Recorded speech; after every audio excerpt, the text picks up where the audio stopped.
Oi, gente, bom dia, boa tarde, boa noite. Meu nome é Sabrina e meu grupo é formado pela Letícia, a Michelle e o Victor. E hoje nós vamos contar para vocês um pouquinho sobre o uso de cogumelos mágicos no tratamento da depressão.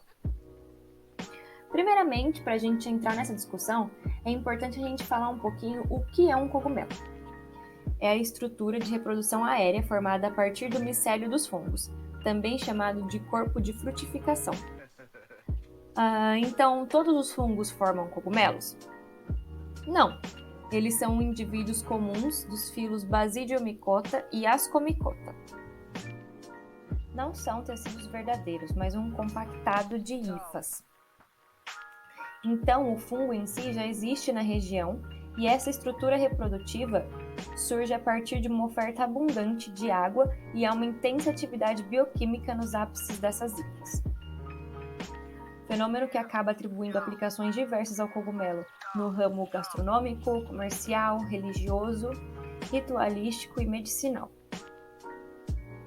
Cogumelos mágicos são fungos com propriedades alucinógenas, que seria uma substância psicoativa, que age no sistema nervoso central e é capaz de provocar distorções em nossas percepções, resultando em alucinações e delírios, tanto visuais quanto auditivos e nos outros sentidos.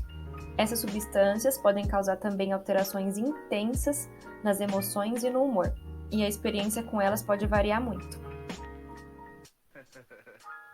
Essas propriedades alucinógenas foram e ainda são utilizadas por diversos povos em suas atividades culturais e como drogas recreativas, especialmente por jovens urbanos influenciados por diversos movimentos culturais.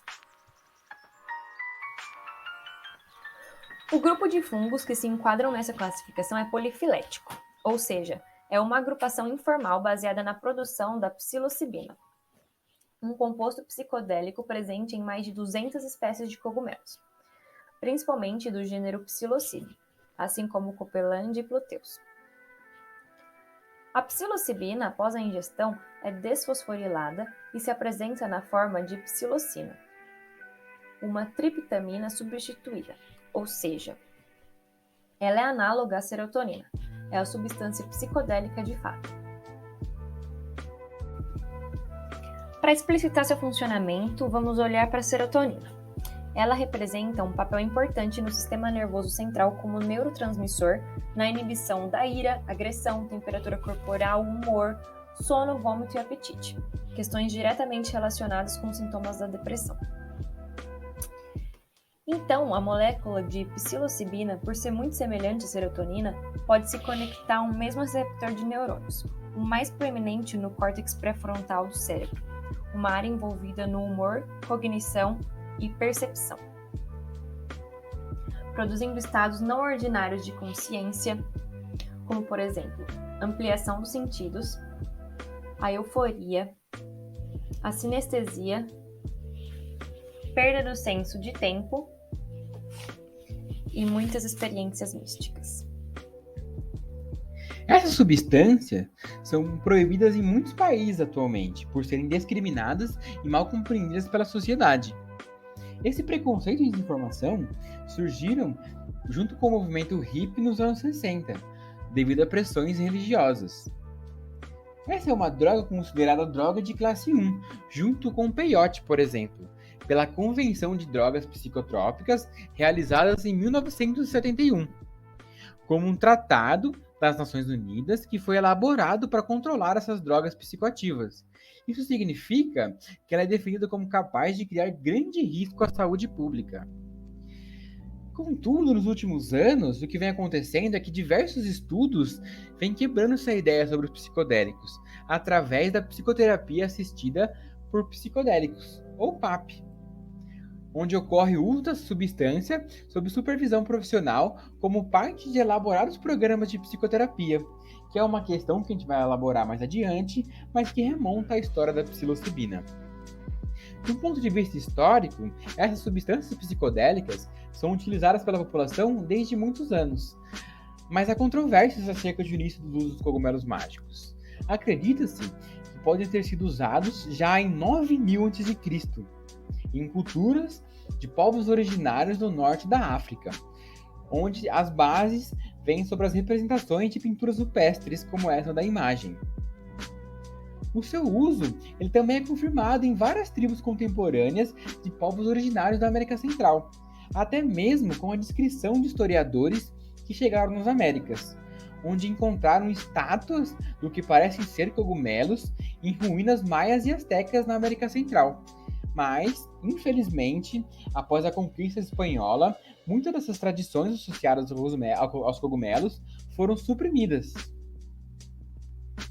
Os primeiros registros do cogumelo no mundo ocidental foram feitos pelo frei franciscano espanhol Bernardino de Sahagún, que em 1529 viajou para o México recém-invadido. Lá, ele encontrou os astecas e passou mais de 50 anos estudando sua cultura, o idioma, os ritos, os hábitos, e compilou tudo isso em uma obra.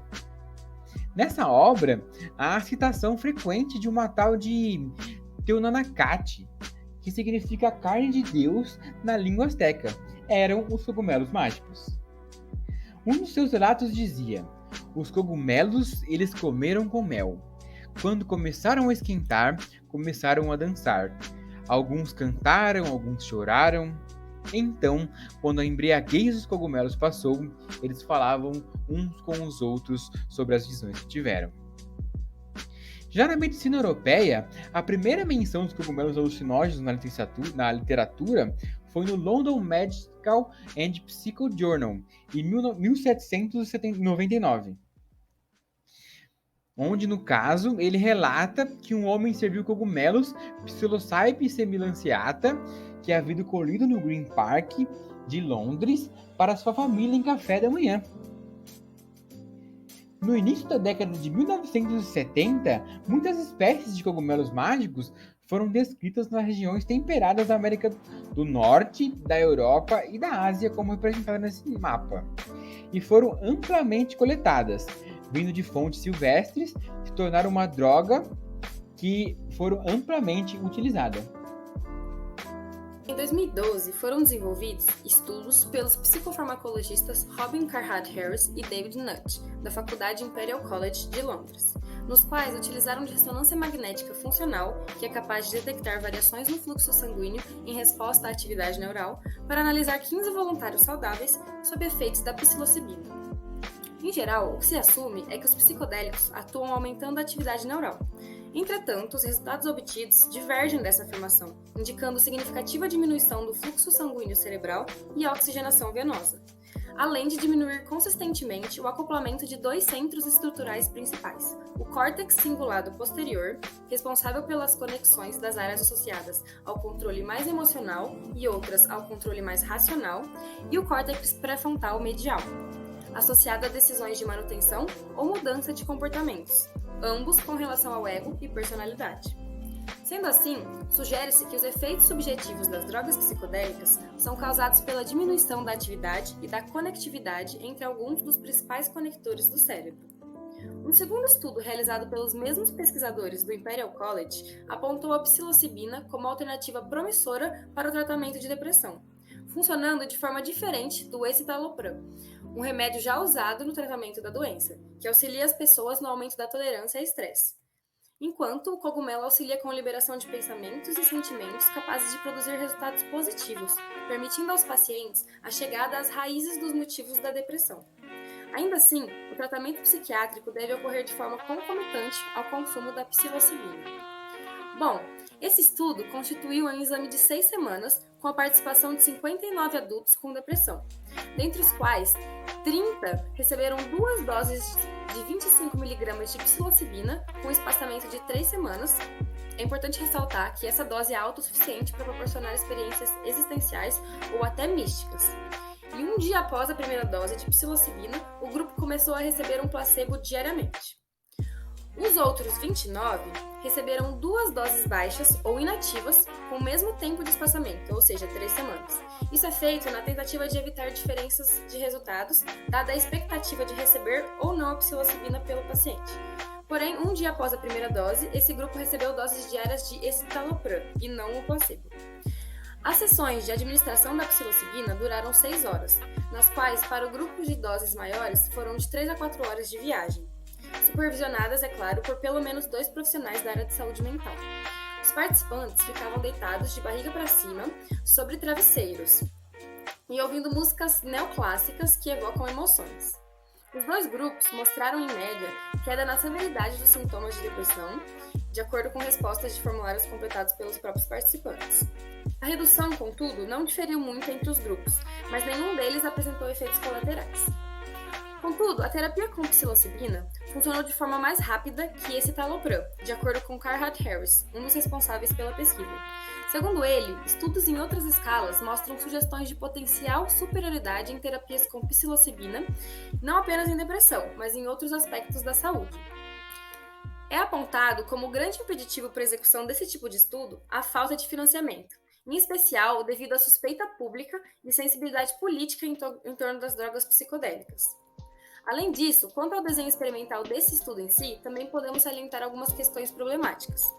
O grupo participante era composto em sua maior parte por homens de meia idade, com altos níveis de educação que puderam tentar adivinhar qual tratamento receberam, até mesmo no momento de preencher os formulários.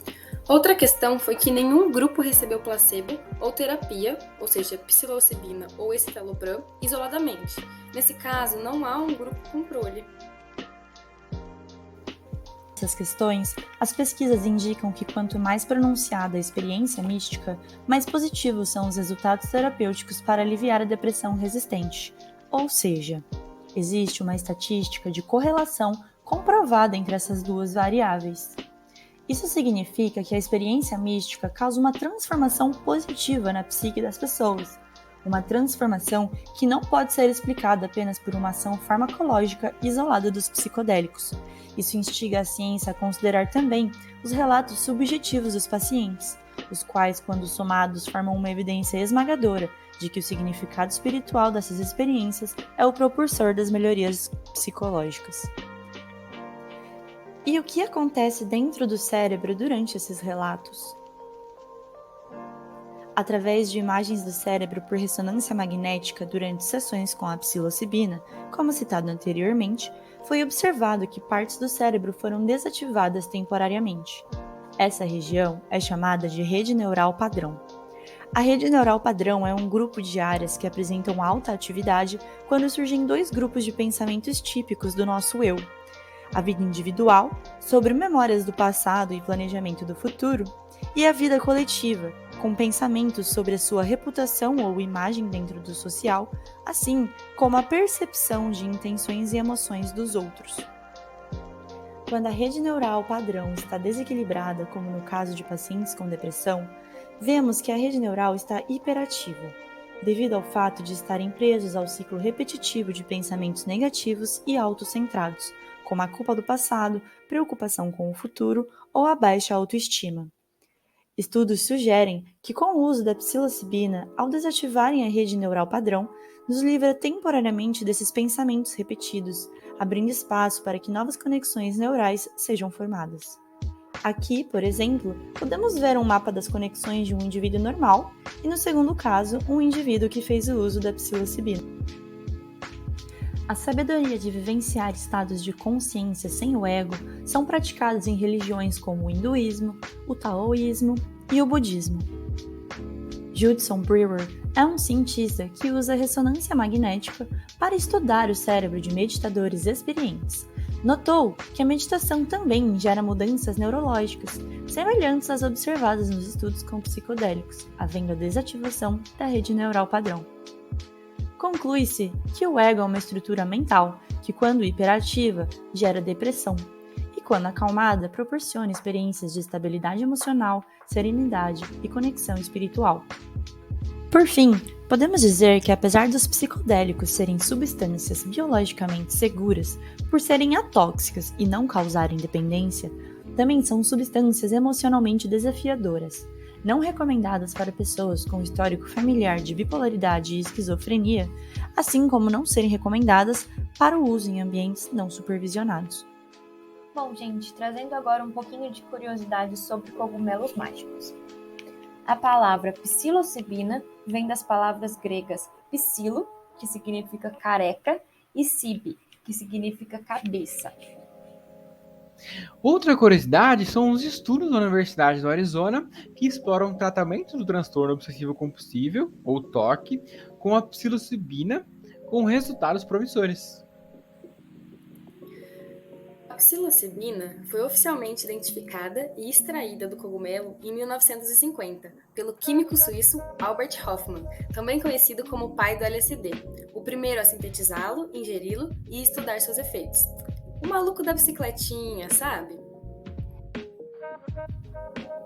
Mesmo que a atividade cerebral em geral retorne ao normal depois do desaparecimento da psilocina, o produto químico também pode apresentar efeitos a longo prazo. Estudos de 2011 medem seus efeitos em alguns domínios da personalidade. Embora a psilocina não seja considerada uma substância viciante e a ingestão raramente resulte em sintomas de risco de vida, experimentar a substância não está livre de riscos. Os usuários podem experimentar respostas psicológicas adversas bastante graves, e as complicações de saúde física e mental a longo prazo do uso da psilocina ainda não são conhecidas. Diversos estudos trazem evidências poderosas na atuação dos psicodélicos no tratamento da depressão. Contudo, mais dados são necessários antes que as drogas como a psilocina sejam utilizadas fora de pesquisas. Ainda temos muito que aprender sobre como os cogumelos mágicos afetam o cérebro humano.